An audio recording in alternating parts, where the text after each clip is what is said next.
good afternoon. Dito po tayo sa RSK now sa Casma at interviewin po natin ang ating featured player of the week na si Miss Annalyn Pidacan. First question po, how's your day today? Actually, it's fine kasi Friday ngayon. This is a waiting day of the week. So, siguro it's stress kasi third week of elimination. Okay, why you choose badminton?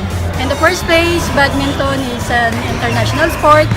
Secondly is the purpose, for me personally, is an emotional stress reliever po sa akin to. Tell us naman yung values or learning na natutunan mo in playing badminton. Dito, unang-una natutunan ko yung respect. Pangalawa, kung paano po tayo maglalaro as a team.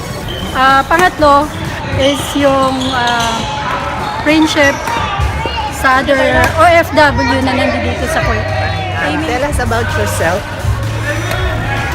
Ako isang simpleng OFW lamang na napadpad dito sa Kuwait, nanggagaling sa Davao na one of my ambition was supposedly mag-join ako sa military, but since then there's some personal reason hindi naman po pwede para sa dalawa kami mag-asawa na papasok, so I choose to become OFW na lang at siya manatili sa Philippines para mag-serve sa bayan.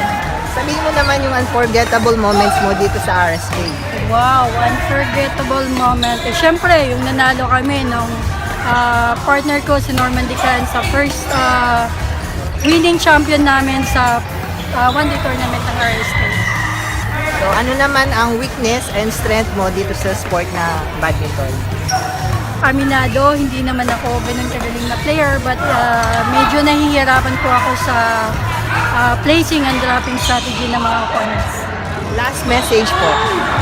Okay, ang message ko po, especially doon sa mga beginner, actually ako almost 5 years ako before na-convince ng mga friends ko na naglalaro sa kabilang club bago ako napa-join dito sa RSK Club. But I choose RSK since then na nag-join ako. Until now, it's almost 1 year and 6 months na ako nag-stay sa RSK, loyal RSK ako.